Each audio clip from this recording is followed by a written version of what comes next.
അങ്ങനെ പണപ്പെട്ടി എടുക്കാൻ വേണ്ടി പ്ലാൻ ചെയ്തിരിക്കുകയാണ് നമ്മുടെ ആദില മോളും നൂറ മോളും കൂടെ.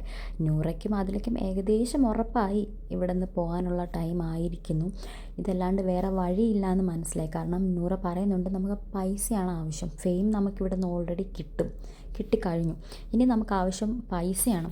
അപ്പം നൂറ പറയുന്നുണ്ട് ഞാൻ പണപ്പെട്ടി എടുത്തുകൊണ്ട് പോവാം, ബേബി ഇവിടെ നിൽക്കൂ, ടോപ്പ് 5 വരൂ എന്നൊക്കെ. അപ്പോൾ അതിൽ പറയുന്നുണ്ട് എൻ്റെ സംസാരം ഇവിടെ ആർക്കും ഇഷ്ടപ്പെടത്തില്ല, എൻ്റെ പ്രവൃത്തി ഇവിടെ ആർക്കും ഇഷ്ടപ്പെടത്തില്ല, ബേബി നിൽക്ക്, ബേബി നിന്ന് കഴിഞ്ഞാൽ ഇവിടെ ടോപ്പ് 5 എത്താം, ഞാൻ പണപ്പെട്ടി എടുത്തുകൊണ്ട് പുറത്തേക്ക് പോകാം എന്ന് ആദില പറയുന്നുണ്ട്. അതേപോലെ തന്നെ വേറൊരു കാര്യം കൂടെ പറയുന്നുണ്ട്. എനിക്ക് തോന്നുന്നു പണപ്പെട്ടി 3 ദിവസമാണ് വെക്കുന്നത്. ആദ്യത്തെ ദിവസം ഒരു എമൗണ്ട് വയ്ക്കും, രണ്ടാമത്തെ ദിവസം വേറെ അടുത്ത എമൗണ്ട് വയ്ക്കും, മൂന്നാമത്തെ ദിവസം കുറച്ചുകൂടെ കൂട്ടി അങ്ങനെ ഓരോ ദിവസം കഴിയുന്തോറും കൂട്ടി വയ്ക്കും. സായിയുടെയൊക്കെ സീസണിൽ സായി ആദ്യം തന്നെ ഉള്ള എമൗണ്ടും എടുത്തുകൊണ്ട് പോയി, ഫസ്റ്റ് പെട്ടി വെച്ചപ്പോൾ തന്നെ ഒന്നും ആലോചിക്കാതെ.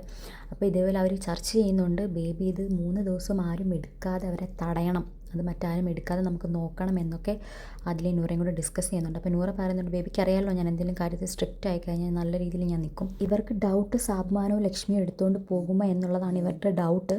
അതേപോലെ പറയുന്നുണ്ട് നമ്മുടെ അക്ബറും ആര്യനും ഇവരുടെ അടുത്ത് പറയുന്നുണ്ട് നിങ്ങൾക്ക് 2 പേരില്ലേ, നിങ്ങൾക്ക് ഒരാൾക്ക് സുഖമായിട്ട് എടുക്കാമല്ലോ, ഞാൻ എന്തായാലും എടുക്കില്ല എന്ന് മറ്റേ അക്ബർ പറയുന്നുണ്ട് എൻ്റെ ഫെയിമിന് വേണ്ടി. ആര്യനും അത് തന്നെയാണ് പറയുന്നത്, നിങ്ങൾ രണ്ടിൽ ഒരാൾ എടുക്കൂ പണപ്പെട്ടി എന്നുള്ള രീതിയിലാണ് ഇവർ ഡിസ്കസ് ചെയ്തുകൊണ്ടിരിക്കുന്നത്.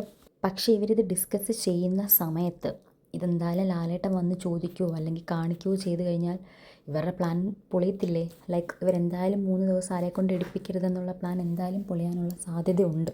കാരണം അത് കണ്ടു കഴിഞ്ഞ് കഴിഞ്ഞാൽ വേറെ ലക്ഷ്മിക്കോ സബുമോനോ ആർക്കെങ്കിലും മനസ്സിൽ ആ പെട്ടി എടുക്കണം എന്നുണ്ടെന്നുണ്ടെങ്കിൽ ഒബ്വിയസ്ലി ഇവരുടെ പ്ലാൻ പൊളിയും. എന്തായാലും നമുക്ക് നോക്കാം അടുത്ത വീക്ക് ഇവർക്ക് പണപ്പെട്ടി എടുത്തുകൊണ്ട് പോകാൻ പറ്റുമോ, അതോ അതിൽ എവിക്റ്റ് ആവുമോ, എവിക്ഷനിൽ വരുമോ, എങ്ങനെയാണെന്നുള്ളതൊക്കെ നമുക്ക് കണ്ടറിയാം. എന്തായാലും ഇവരുടെ പ്ലാൻ പ്രകാരം നടക്കുകയാണെങ്കിൽ മിക്കവാറും ആതിര പണപ്പെട്ടി എടുത്തുകൊണ്ട് പോകാനും നൂറ ഇവിടെ നിൽക്കാനുമാണ് സാധ്യത കൂടുതൽ.